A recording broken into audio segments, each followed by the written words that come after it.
Joe with the Paddle and Portage Podcast. We are rolling deeper into the summer. We're going to talk some Boundary Waters news throughout the episode. A news track is what's dropping today. We're up in Quetico Provincial Park doing some fishing and canoeing. We've got some updates about Quetico and some access to the park. Some long-awaited news about the telephone reporting system that's replacing the RABC program. So we're going to dive into that in the episode. Also have an update from the ability to film, take pictures, make a YouTube video, make a podcast, do stuff in the Boundary Waters related to media of those sorts. We've got our old pal Bryan Hansel on the podcast today. We're going to talk about that. He's been digging into that and has some really great news, quite frankly, to share on the podcast today. So a couple different things coming at you. Speaking of news, when there's been some Boundary Waters news here in 2026, I've been appearing on CityCast Twin Cities. That's a podcast, daily local podcast for the Twin Cities. They've got an email newsletter, social media channel, all about life in the Twin Cities, but they've been curious about stuff happening up in the Boundary Waters as well. They're posted every weekday at 6 a.m., so it's ready when you are, part of a national network of 13-plus cities. But they're hyper-local in every market, including down in the Twin Cities, Minneapolis, St. Paul. Hosted by our pal Sean McPherson. He's an interesting local radio legend in the Metro. This is a Twin Cities guy through and through. When you think about Sean, I think about the Twin Cities. It feels like you're kind of listening in on a educated, smart, friendly conversation between people who know the Twin Cities. They know it. They love it. So you can get that. And it's not through that Minnesota nice filter. It's just straight up, real informed talk where everybody's welcome. Local news, a calendar, things happening all across the Metro. And as I said, they're interested in stuff up here in the Boundary Waters region as well. You can subscribe to that podcast, their newsletter, follow them on social media. We do. It's twincities.citycast.fm or just search CityCast Twin Cities in your podcast feed. All right, let's jump in. I'm going to do a quick summary here about these two topics. One, Quetico. If you want to go 2026, you should go. Cache Bay, Prairie Portage, the telephone reporting system is up. It's so easy to use. You literally go up to the ranger station. You either have a Quetico permit or you obtain one when you get there. But before you do that, they're going to say, here's the phone, call in, and get in through customs is essentially it. So it's just like driving through the checkpoint at the border. If you've been up to Canada, it's the same thing. And it's super easy, streamlined, so you don't need that RABC permit anymore. Like if you want to go to Quetico summer 2026 and you can get into Canada, go. It's an amazing place. I mean, that's the bottom line. Quetico is just like the BWCA on steroids. So beautiful. The fishing's great. The campsites are better. It's just a different vibe up there. Oh, Quetico. So that's happening. We're going to talk about how this telephone reporting system works, even though, as I said, it's that easy. You show up at the ranger station, Cache Bay, at the end of the Gunflint on Sag, or Prairie Portage over that up through the Moose Lake chain, Birch, Sucker Lake area to get it in through Prairie Portage. We're going to share more on that. Then we'll talk to Bryan Hansel later about filming in the Boundary Waters, taking photos, sound recording, that type of stuff. There's an update on that from the ExploreX, so let's dive into a news track. We're just back to the United States from Quetico Provincial Park. It's been a long-running question. Can you visit Quetico via the remote regions, the Boundary Waters, Cache Bay, Prairie Portage? For many Quetico travelers who have not had a remote area border crossing permit, RABC, it has not been an option. And numbers have been down for that very reason. But you got word, Joe Fredericks, that a new path was on the horizon. Late May, conversations with officials at Quetico as well as Canada Border Services Agency, Customs essentially in Canada, that they were going to be installing the telephone reporting system, which has now been known that that was going to be replacing the RABC program for most of 2026. We've known that. We didn't know when or where. But in May, I found out they were going to be installed and operating in June at the Cache Bay and Prairie Portage Ranger stations. And indeed, they are. They're up and running. We're going to tell you how it works. We took our chance.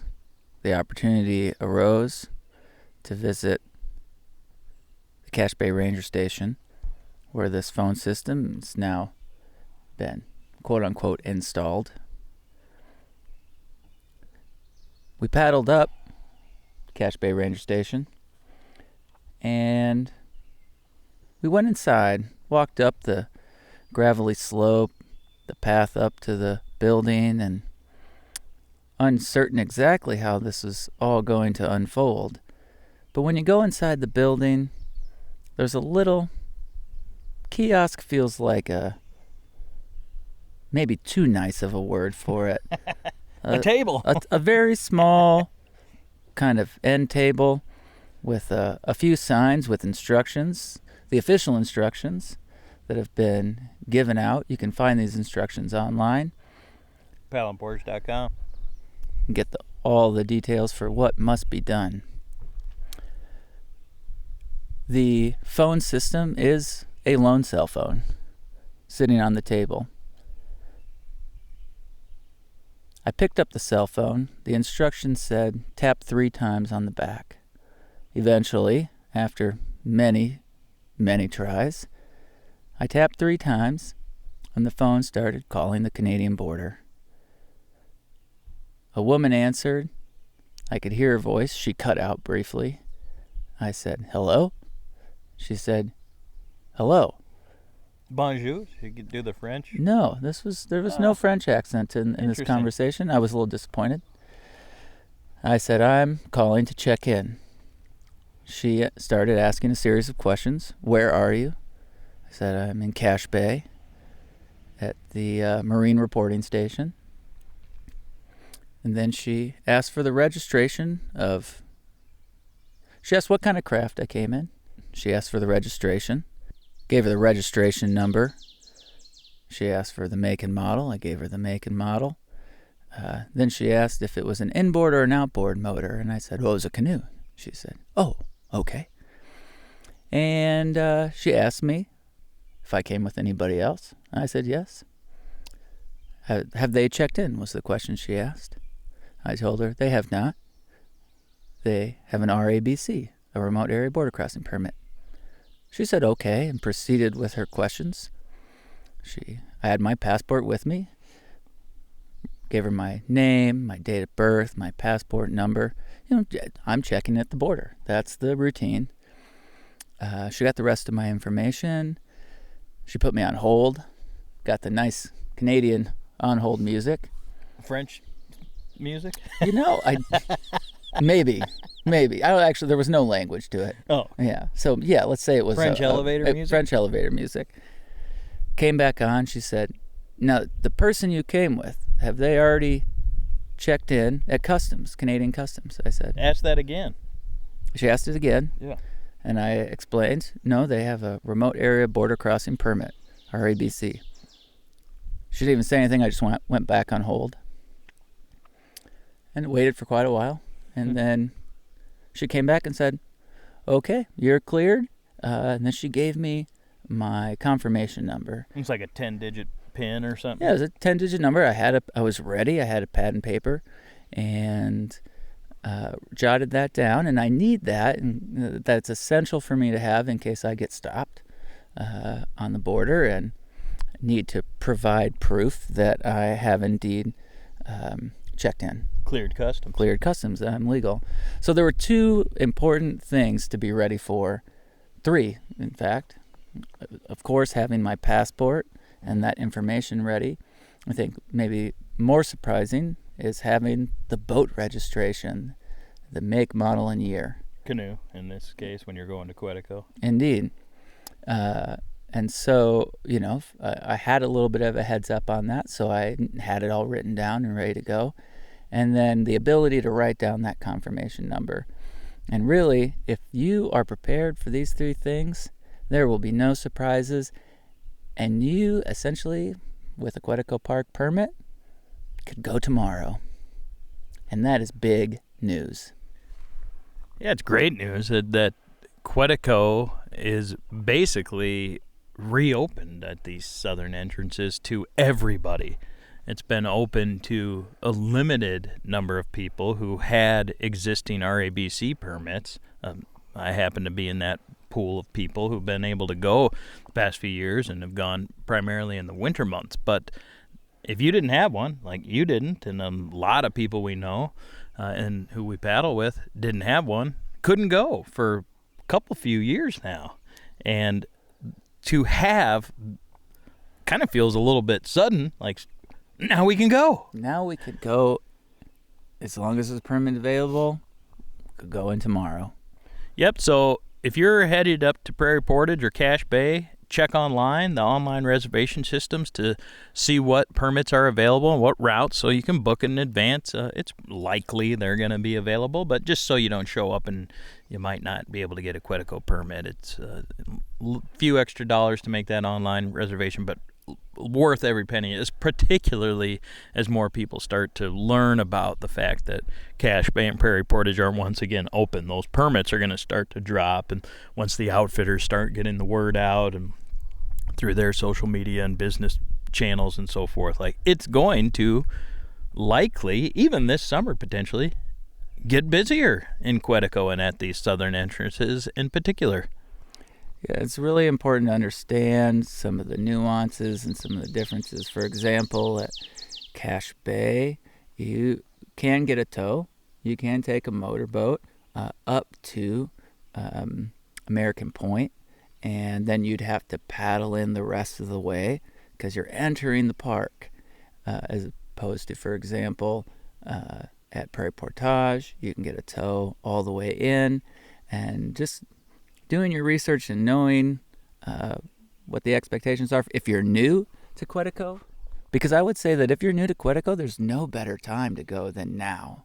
And you can paddle Sag or the Moose Lake chain if you are so inclined. You don't have to get a tow. That is not like a requirement to get into Quetico. Yeah, I think just to make it clear that you cannot and should not take a motorboat, drive a motorboat out to Cache Bay. Right, that is not part of what the telephone reporting system is.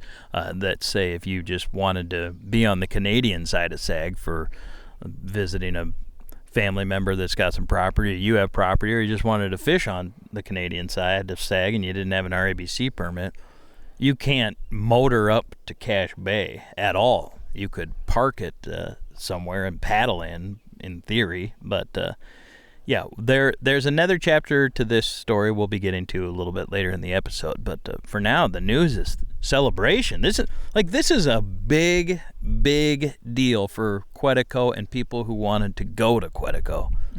From the United States side, yeah. This is game changing. It's open. It's open now. And in terms of getting to Cache Bay, let's just focus on that. This is even easier than the RABC, which is, you did it online. It was relatively smooth, but it's been auto-renewing now for a few years. It didn't used to just auto-renew like this. You had to be on top of it, which is when I wasn't on top of it. That's how I lost mine.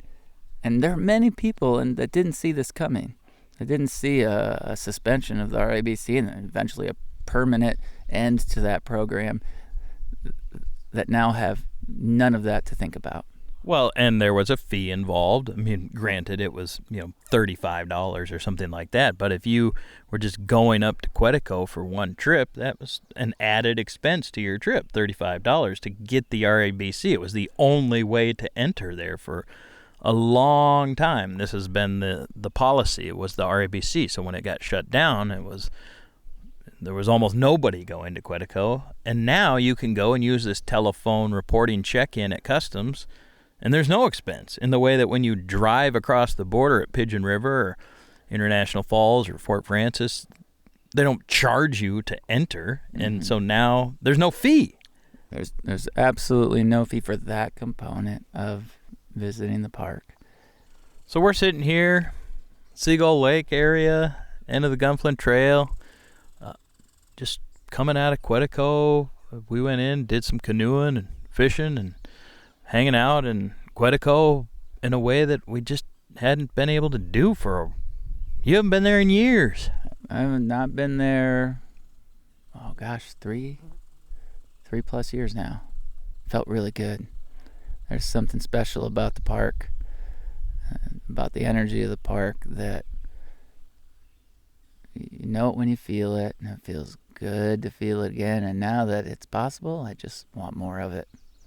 So anybody that listens to this podcast, Paddle and Portage podcast, and if you are interested in getting up into Quetico, or you've heard about it and it seemed really challenging logistically to get there, now is the time to go, because it's easier than ever to get a trip on the books and access Quetico Park. This is easier than any time in our decade plus being around here, 12 years now or whatever it is that we've been living up here, LB, that this is now the easiest to get into Quetico. I would say significantly easier. Now we get into the little hook. Dun, dun, dun, dun, the rest of the story. Indeed. This phone system, both at Prairie Portage and at Cache Bay, they are currently dependent on the remote ranger stations. And so we have a plan that involves the ability for these cell phones, these call-in cell phone systems, to work while the ranger stations are in operation, which is only through that season in September. About mid to maybe that third weeks of September at the latest. And when you say reliant on, you're talking about the electricity, the Wi-Fi, just sort of the housing of it. Indeed, the infrastructure that allows for these cell phones to operate is dependent on an operational ranger station. The rangers have nothing to do with border policy. They're simply the Quetico protectors, so to speak. So this immediate situation has an end date, and we don't know what the solution will be after that date in September. So really, it's unfolding in real time. Now you can go, and maybe go, because we don't know what's going to happen after that. Yeah, I'm sure next May, when they open again through September, it'll be very cut and dry again. Mm-hmm. But this shoulder season, if you wanted to go in there after the RABC permits all expire September 13th, and now the ranger stations close right around that same time, we don't know what it means, how you're going to get in. It's likely, quite likely, there will be another means to access some of these areas, be it the Moose Chain or SAG, using telephone reporting somewhere else on those lakes other than the ranger stations. But we don't know that yet. We certainly can't say that even with a degree of confidence. It's just possible that will be the case, because there's still a lot of people that stay on this side of the wilderness, the Canadian side of Saginaw Lake at the end of the Gunflint Trail, that aren't going into Quetico. And we don't know what that's going to mean for this fall, for the winter travel, getting onto the Canadian side of Sag, and even fishing in Cache Bay, ice fishing next winter if somebody wanted to do that. Essentially, there's no solution to a remote border crossing for winter, for fall, winter, and the beginning of spring, which primarily are anglers, of which you are one of those anglers, Joe Fredericks. Yeah, and it's possible, I should just say, that there will be something in place. But even when that's in place, this is going to be a much different process for the people who have, that's a large beetle. Yeah. Who have been accustomed to accessing the Canadian side of Sag for years, decades and decades, a lifestyle built around, I have an RABC permit, and I'm going to go ice fishing on Sag for the day and then go back. Now, that same individual or group of individuals will have to get off of their snowmobile, take off their helmet, walk up there, telephone report in, check in, wherever this... Somewhere. Yeah. Somewhere, an undisclosed or unknown location this time. And check in every day. So for people that fish up on the Canadian side of Sag 3, 4, 5 times a week ice fishing, or next summer boating up there, that's going to be a much different process. Still likely going to be the case if the telephone reporting site gets on Sag, but it's no more just, I'm ready to go, let's go fishing, and you snowmobile to your fishing spot. You now need to go check in. That's going to be a thing. That's a change of lifestyle, and I would say a fairly dramatic way for those individuals. The person that goes up there once a winter, 2, 3 times a winter, a little bit different, but not a huge deal, really. So nuts and bolts is we have our immediate solution in place, especially of the largest benefit for anybody who wants to travel to Quetico. Great news, you've got to hear a lot of unknowns ahead, but I guarantee you we will be bringing you the information as soon as we have it through this podcast, through the paddleandportage.com platform. Don't forget to go to paddleandportage.com, read the article, get the info, be prepared for your trip. And for those of you that are curious about the future, keep coming back.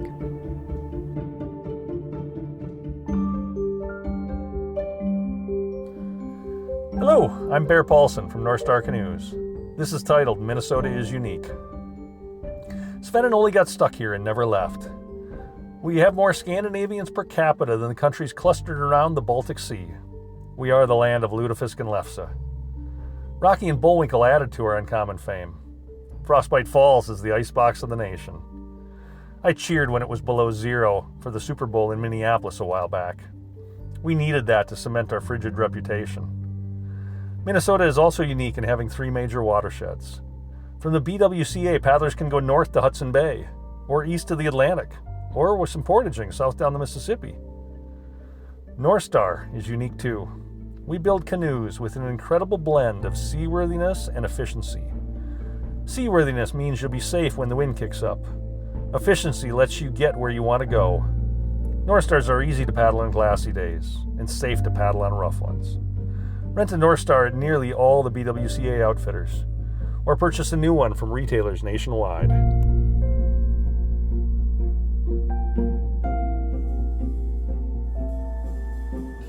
Well, here we are on Superior National Forest with Bryan Hansel, local photographer in Grand Marais, and you do all kinds of stuff actually, but for our purposes today, photographer and media person who gets into the boundary waters. Yeah.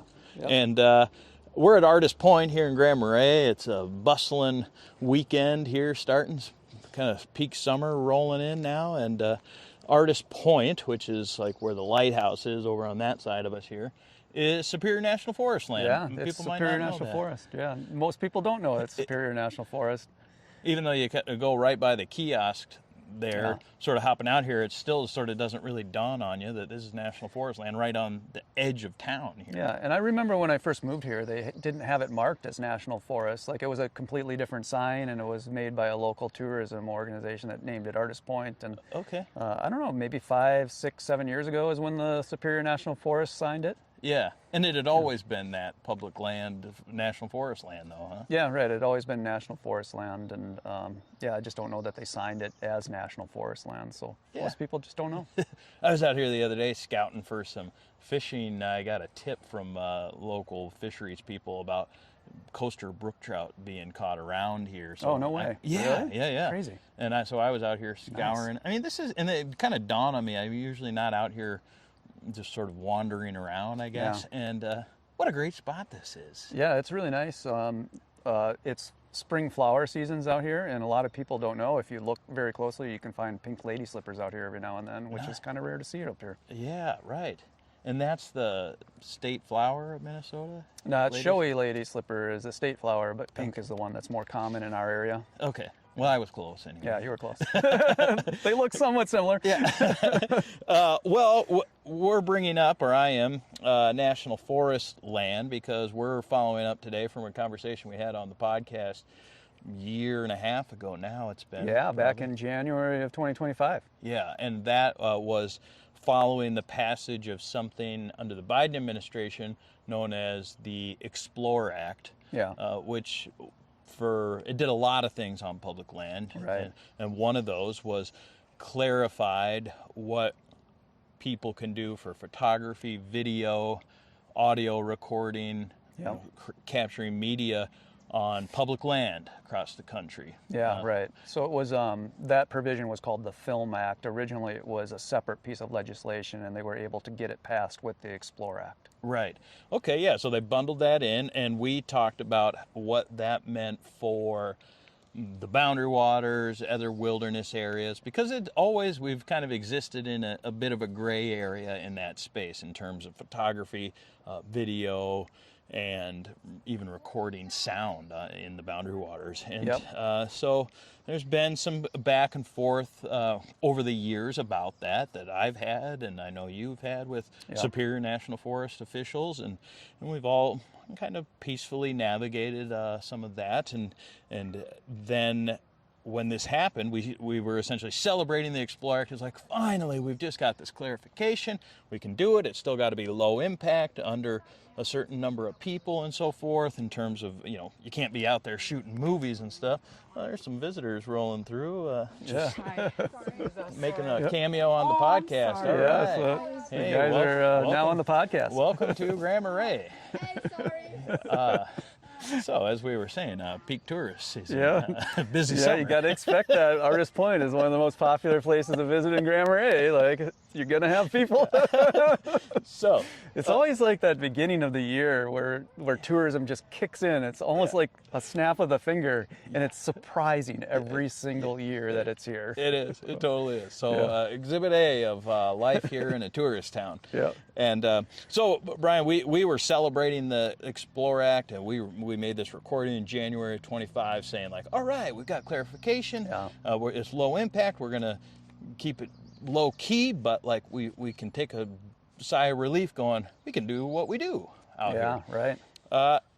Turned out that wasn't quite as cut and dry as we would have thought so at the time. Yeah, there's this thing in the Film Act provisions of the Explore Act that I like to call the wilderness loophole.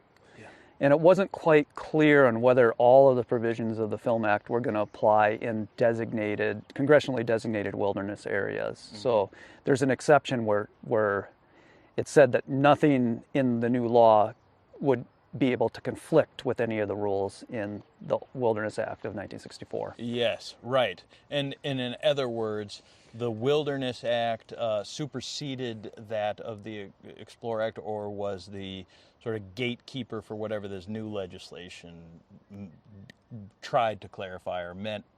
The Park Service came out and essentially took an opposite stance as the Forest Service, at least in terms of wilderness, saying, the Park Service was very clear, like, okay, hey, Explore Act, we're embracing this. This is what it is. Very clear. Yep. And it was quite muddy, and in fact, even more strict, it seemed, when it came to wilderness in particular. Yeah, it did. And the whole hang-up on this whole thing was that in wilderness areas, in the Wilderness Act, there's a couple different commercial designations. So there's this thing called commercial enterprises and commercial services. So commercial services makes a lot of sense, but guides, that would be a commercial service. But, was photography and videography and sound recording, was that a commercial service, or was it a commercial enterprise, or was it none of the above? Mm-hmm. And what happened about a week after the Explore Act, or a week and a half after the Explore Act, the Park Service actually revised their manual of definitions and said specifically that commercial filming and photography was not a commercial enterprise and was not a commercial service. Yeah. And that aligned with the law itself. Yes. So it seemed to be pretty clear in the law that you wouldn't consider the commercial part of photography, like potentially if I sold a print of something or included it in a calendar in the future, like that, it seemed the law clarified it that wasn't an issue anymore. Yes, totally. And that's for the Park Service. That was for the Park Service, and they came out. And I verified this actually since with the Park Service, because I just wanted to be absolutely clear that what we do is possible on Park Service land. So I have a trip planned for later in the year in some designated wilderness on Park Service land, and I reached out to the person in charge of that, and I asked, hey, is it okay if I do some filming and photography in there? I might sell it in the future. And they're like, oh yeah, that's perfectly fine. Yep. Okay. So it just wasn't an issue at all. Okay. Well, but that led us to, so now, some time went by. That was in January 25 we talked, then the Park Service makes their clarification, but we weren't getting that same sort of concrete answer from the Forest Service about wilderness specifically. Yeah. Yep. And in fact, that went on for over a year. For a long time. So I remember reaching out to late summer, fall time frame for sure, to try to get clarification on what it meant for us in designated wilderness areas from the Forest Service. Yes. And it just didn't seem that they knew what was going on with the Explore Act, because there wasn't a federal policy. So what happens with these laws is Congress passed laws, and then the different departments have to institute those laws. And the Forest Service hadn't come out with a nationwide policy at that point. So they couldn't really tell us because there was no policy. Were you taking that question to our sort of home base here in Superior National Forest? Was this you mentioned you were going to other parts of the country and doing some work, or to whom were you directing these inquiries and questions? So at first it was here on the Superior. Okay. So the public relations, the press office here on the Superior is where I directed the original questions to. And then I just decided to go straight to the National Press desk because they were working. So the way that it works on these kind of national questions is often the local press office will reach out to the national press office anyway. So I just eliminated the middleman and went straight to the national. Okay. And just most recently you did, or sort of even in that late summer, fall? Okay. Even that time period. Yeah. So, well, let me rephrase that. So we haven't got to this part of the story, right? So this is still before we have the national policy. So in March, the national policy comes out for us. Yeah, March 26. Yeah, March 26. We get this national policy, and now we sort of know what the Explore Act is going to mean for us on Forest Service land. Okay. And how did that? And then I reached out to I reached out to the person that was in charge of the rule writing. Yeah. And the guy that was in charge of the rule writing passed me off to the National Press Office. Okay. So that's how that happened. And so when this came out in March, specific to Forest Service and wilderness, did you still not feel a sense of clarity? I didn't, because they just said, well, we have these new rules, and then they direct you to a website that they talk about rules. And that was the weird thing about it. And I followed up with the local offices, multiple different local offices, going to be in different forests across the nation this year. But I mean, maybe it's good just to read the clarification, the guidance you bet. From the Forest Service website. So this is about if you're going to film or do photography on wilderness land. So this is what it says on their website. Filming or still photography proposals intended to produce commercial content within conditionally designated wilderness areas require an additional level of review to determine whether that activity is a commercial enterprise or commercial service as under the Wilderness Act of 1964. It's a very long sentence, right? Right. Yes, and it's kind of confusing to me. So if you plan to film in a congressionally designated wilderness area, please contact your local Forest Service office for guidance. So where this got a little confusing to me personally is like, is the guidance going to be different for each forest? Like, potentially it could. And I think the intention behind this, or my understanding of the intention behind it, is the local forest knows best how to manage their area, right? Sure. So they want to make sense that the local forests have that kind of input on it. Well, that seems reasonable, but boy, it sure doesn't align with the Explore Act in terms of just, hey, here's what constitutes a commercial enterprise or activity, and photography and filming of under this certain threshold of people isn't commercial.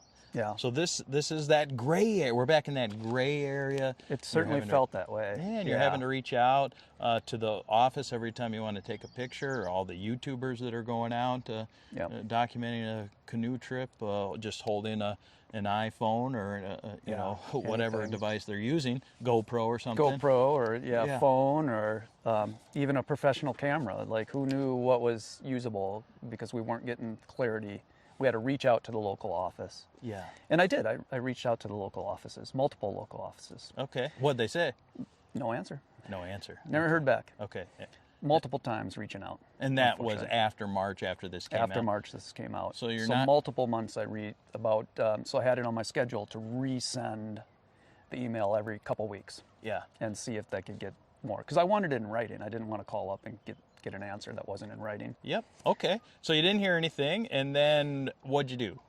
So because I got trips coming up, I needed like the answer. Yes. Like, I needed to know from my personal work whether or not I could go take a photo in designated wilderness area on a canoe trip or on a hiking trip or pack rafting trip, which I'm getting into. Okay, cool. So instead of trying to get it done at the local level, what I did is I reached back out to the National Press Office in the email conversation that we had, and they thanked me for the follow-up again. Great. And we heard back, and I think it's pretty darn clear what they sent back to us. Yeah, you heard back in mid-June, like the 18th, 19th, somewhere in there. 18th is when I heard back from them. Okay, so very recently, like this week, and what did they say? So let me just read it, because it's as clear as it can be. Under the Explore Act, effective March 2026 is when the rule was, right, the U.S. Forest Service updated, and this is the rule number, I'm just going to skip that, to allow handheld still photography and filming by up to 5 people and up to 8 people with the free de minimis authorization in designated wilderness areas without needing a permit, as long as the activity causes no resource or visitor impacts. Seems pretty clear to me that we can go film in designated wilderness, right? Yes, film, photography, sound recording, which were the 3 things that were covered by the Film Act in the Explore Act. Yes. And then this was also important. So I also asked, well, what if I sell my work? Like, okay, we can go and film, but what happens if it's for sale later? Yeah, or goes on YouTube and then gets 1 million views or something. Yeah. So later sales or licensing of photos, videos, or watercolor sketches, because I also do watercolor. And I wanted to make sure that I could do watercolor, that wasn't a commercial enterprise. Right. Do not make them commercial, nor do they trigger permit requirements, as long as we're operating, or as long as you're operating within these thresholds. If you exceed 8 people, introduce staging or professional setups, then a full special use permit would be required. Yes. Now, the one thing that they don't say here, that I will say that the law does say, that so the law has this provision that if you're already on a permitted activity, then those per person, or those limits on people, don't apply. Like, it's covered by the permit. So as an example would be, if you're, I'll just use a wedding. So if somebody has a permit to have a 50-person wedding somewhere, then they don't need an additional permit for photography.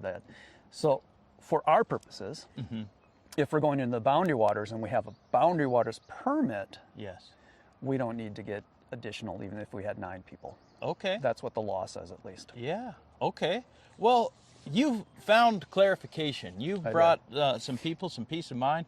I know in this time frame, let's just say the last year, there have been people who wanted to make a YouTube video, essentially, in the boundary waters. I know somebody that did. And were either told directly or indirectly not to do that. That it wasn't that the Wilderness Act would not allow it. Period. That's what they claimed they were told. Yeah. Yes. I haven't seen that. I haven't been involved in those discussions, but I've heard about it through media circles and so forth, that was happening.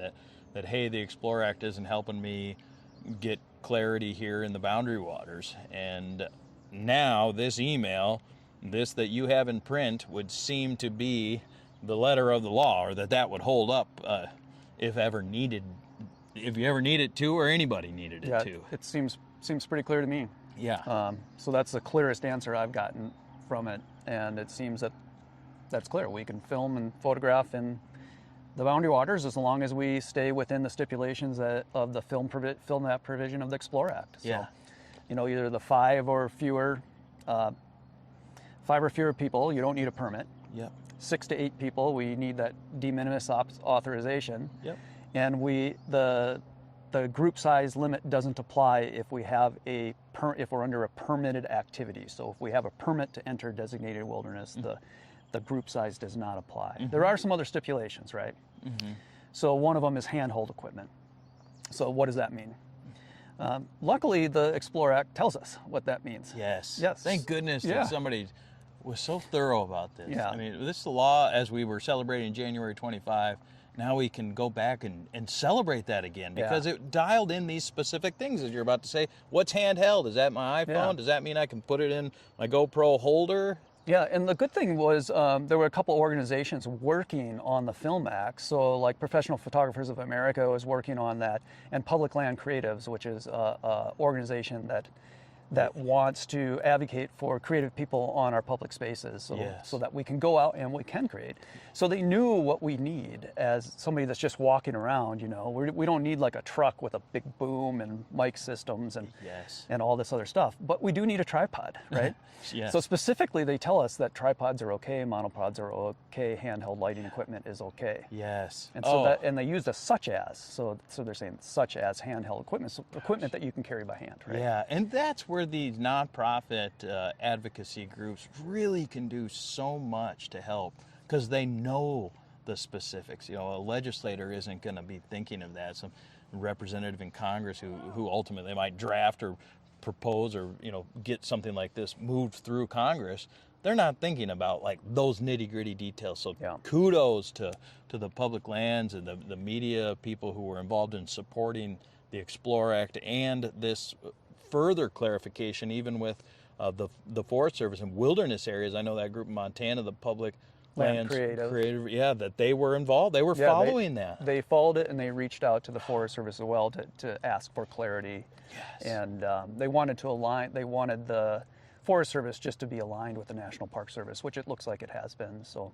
seems like they accomplished their goal on that one. So this email from June 18th, that's to you, as I see it. It's to me, It's addressed to you. Have you shared that with the Public Land Creators? Not yet. So, Okay. it's kind of a busy time of year for me for teaching photography workshops and other things. So it's just been nonstop going. But I will send that out to them to show them, if they don't already know, to show them that what they wanted succeeded. Yeah. But I have, so the other thing about this one is the National Press Office also said that they're going to carbon copy the local offices to ensure that all the local offices get the latest information, because this change is just rolling across the whole Forest Service, all the employees. So not every employee may know about the new policy yet. Okay. Well, my goodness, thanks, Bryan, for all your work on this, for one thing. You have been following this closely. I know you've written some things on Paddling Light and your forum, and just your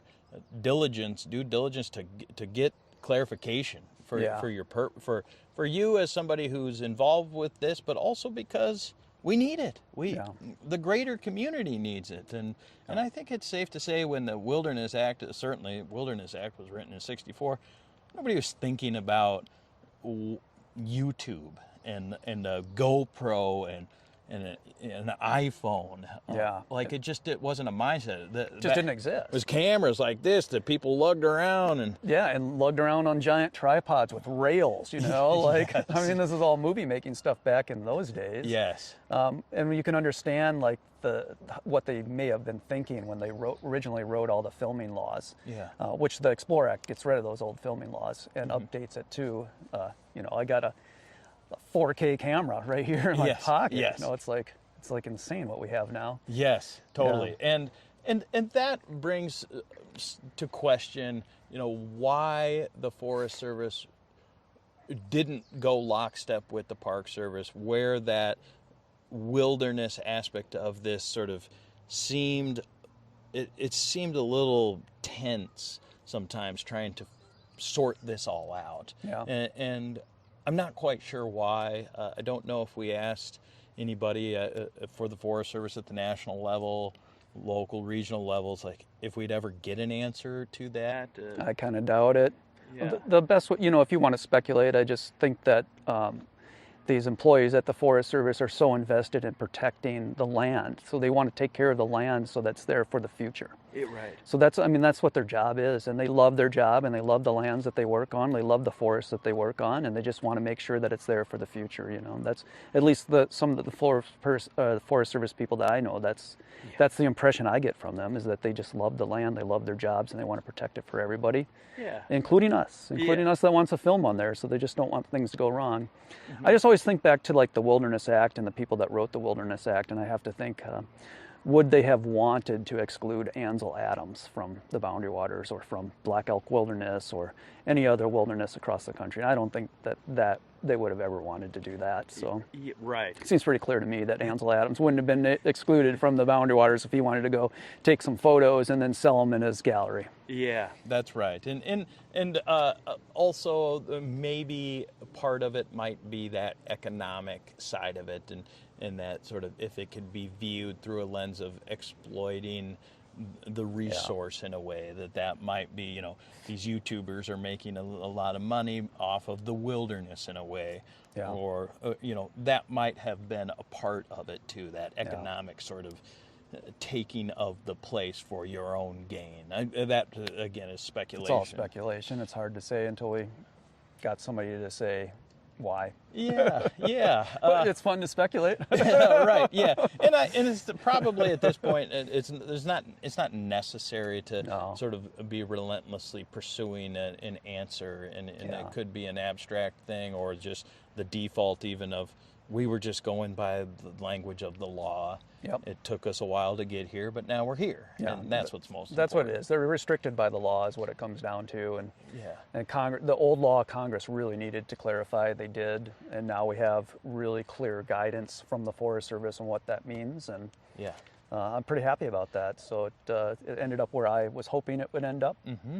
And You and me both, Brian. This is a big deal. This is This is a deep sigh of relief to come back and just getting back into the States here from Canada and doing some paddling and fishing up there and stuff, and to get this news is wonderful. So thanks again for your diligence on pursuing this. You mentioned pack rafts. Yeah. What's up with that? pack raft. So like the inflatable thing, and inflatable then you can carry raft. it to... Yep, it's Nice. about 9 feet. Yeah. Mine, the one that I got, weighs 6 pounds. Yes. And it folds up to the size of like a paper towel roll. Yes. So you can put it in a backpack. You can put it on your bike. How do you inflate it then when it's So there's a giant bag that's about this tall. So it's about chest level from the ground. Okay. And you fill it up with air, and then you squeeze it. Yep. And maybe takes about 2-3 minutes if you're fast to inflate the raft. And what's the oar or paddle? So you're using a kayak paddle. Okay. They do make canoe versions of it, but the one that I got is a kayak paddle. And that kind of breaks in half and can go on your pack. Yeah, I got a 4-piece paddle. So 4-piece, let me tell you, there's a whole new adventure in gear when it comes to pack rafting that I did not realize Okay. about. Oh, yeah. And so there's a subset of pack rafting that's called bike rafting. Okay. So you throw your pack raft on your bike, you bike up to the top of the river, you strap your bike on your pack raft, and you go down the river. So I actually recently tried this out on the Poplar River. Oh, wow, yeah. Which is by, so if people don't know where that's, by the Lutzen Mountain Ski Hill. Mm-hmm. And it's primarily flat, but there's a section that's maybe a little less than a quarter of a mile that's up to Class 2 rapids. Through the golf course there? No, right after you get off the road on Barker Lake Road. So Okay. right when you get on the river. Okay. And then about halfway through where the Superior Hiking Trail actually comes. So there's 2 Superior Hiking Trail campsites, and I forget if it's the east or west one. But one of the campsites is at the very top of the rapids, and the other one's about 3/4 away through the rapids. And there's nearly a mile worth of Class 1, Class 2 rapids on there. Okay. So I wanted to see how it would perform in that kind of rapids. Yeah. It did great. Wow. Even with the bike on the front, I couldn't believe it. Like, here's this awkward bike up in front of my raft. Wow. And I was able to paddle through the rapids. It's a lot harder than with a whitewater boat or with a canoe. Yeah. I found that I couldn't get where I wanted to go like you can on a hard shell boat. So what he ended up doing is I had to back paddle a lot and just kind of drift my boat over, so ferry across the river until I got to the spot that I wanted to run through. Yes, yes. So it took a long time to get through the mile of whitewater. But after I figured out, it's all about back paddling, then it made it easy. Nice. Yeah, so it Wow. was super fun. Are you getting this for like mountain travel, lake to lake, or backpacking, and then you've got a raft, or what are you mentioned the river and biking part of this, but what else are you going to do with this thing? Well, so the idea was I love biking and I love canoeing. Okay.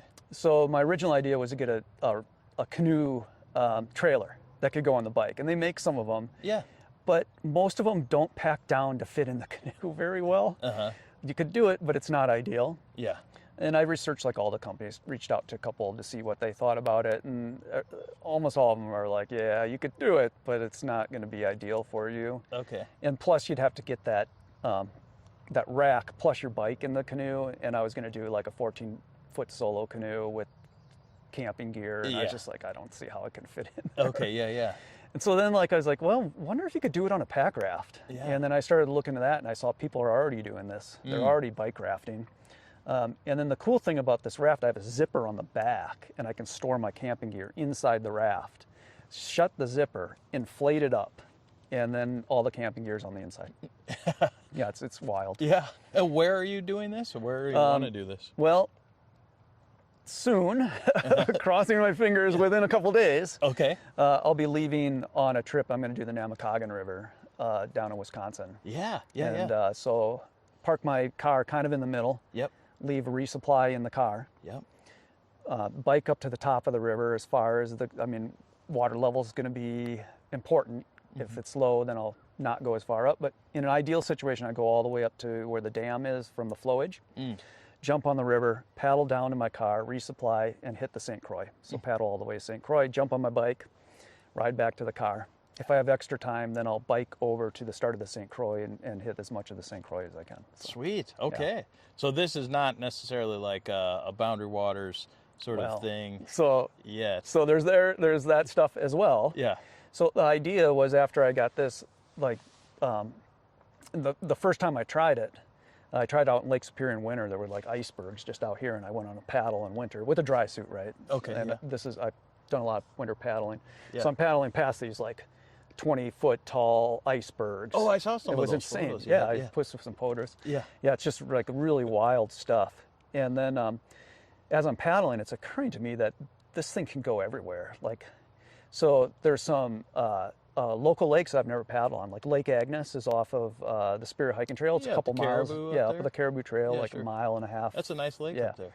And I never wanted a portage boat into that thing, like a mile and a half portage or however long it is. So you can just throw a pack raft in your backpack, go in and paddle around and fish on Lake Agnes. So it's going to give access to that. And then I'm thinking in the Boundary Waters, like what could you do in the Boundary Waters? I can go to brook trout lakes that don't have maintained portage. I got to schlep my canoe up there, and it's getting all banged by trees. So you bring your canoe in to get to close to that lake, stash your canoe, and go across into the lakes with the pack raft. And I was like, this is just like awesome. Or like some of those lakes that do have portages to it, like Vale Lake? Yes. And stuff like that, where you do not want to carry your canoe up the portage like that. Right. That's super rocky. Yes. You know, I've done it. It's not fun. Yeah. This is like the perfect boat for that. You paddle out on the lake, you stash your canoe, you hike up, you inflate, and you go fishing or just lounge around. And you're paddling on these lakes that nobody ever brings canoes into because they're a pain to get a canoe into. What is approximately the investment on something like this? It's not cheap. Okay, yeah. All right. Well, I shouldn't say that because there are boats at various levels. Okay. So you're looking at anywhere for a boat from like $800 on up to $2,000, $2,500. Yeah. And the more expensive boats actually are whitewater capable up to like class 4 class. I mean, there's like serious whitewater version boats. Okay. But like for the Boundary Waters. Yeah. Maybe that 800, huh? Yeah, you could get in at 800. There's a bunch of different brands out there, like NRS. I got an Alpaca raft. Yeah. Which I like that it's made in the USA out in Colorado. Yeah. And I actually got a custom version of mine, so mine was a little bit more expensive. I wanted specific colors, and I also wanted a whitewater style back band put in. Yeah. So they put the back band in for me. And then I got it blue, dark blue on the tips, and then light blue in the middle. Sort of looks like the new Minnesota flag. I see, yes. And I just like the blue colors too. So. Yeah, cool. You know who used that alpaca raft was the old Gunflint District Ranger, Mike Cruteau. When he was up in Alaska, used to use those alpaca rafts and swore by them. And he was always kind of saying, yeah, this could be useful around here. I'd sort of forgotten him. You know, Cruteau's been gone a few years now, but he transferred to a different forest. But, well, that's cool, Brian. I'd love to hear an update on that. If you start utilizing that in the boundary waters, that'd be a cool story or report to I think share. I'll probably do a little bit that summer. So there's some lakes I've never been on. I'm going to backpack into them, and I'm planning on doing some stuff in the boundary waters with it too. So yeah, okay. It's just a fun little boat. And you never can have too many boats. So. Yes, I heard a song by, what's the... Jerry Vandermeer. Yeah, that's right, yes. That's a Jerry tune. Yeah. Well, cool, Brian. Well, thanks a lot for meeting me down here today. I know you're busy, as you said. You got workshops going. You're about to hit the road and do some traveling and stuff. So just appreciate hearing from you on this news. And this is, we've been talking largely through the lens of the Boundary Waters Canoe Area Wilderness, but this is Frank Church and Bob Marshall, Gila, everywhere. Any wilderness designated area in the U.S. So now on any, any National Park Service, Fish and Wildlife, and everything on that side of the government is that's the Department of Interior. So that's all good now. So all wilderness under Department of Interior, and now we have wilderness under USDA. So great. This is so nice. I mean, we're going to Isle Royale this summer, and we already had clarity on that. Of course, we've been doing boundary water stuff for a long time, 10, 12 years, and now we just got this answer. It's fine. You got the email. We've been waiting 12 years for that email. I know, man, we were, So pretty psyched about it, Yeah, and that's you awesome. can't complain about what we've heard. So awesome. Very All right. happy. Cool. We're talking with Bryan Hansel. Appreciate him. And again, thanks to some of those nonprofit advocacy groups for their work on this issue as well. We're going to have some links to our previous conversation with Bryan and some other related things to this, what we're talking about here for filming, photography, sound recording in wilderness areas, including the Boundary Waters, which is just right up that hill where the fishing is good right now. Let me tell you. Check you later. Quetico Park! Oh, how we love thee, Quetico. You're so much better than Mexico. For my vacation in the woods, how I love thee. Lake trout!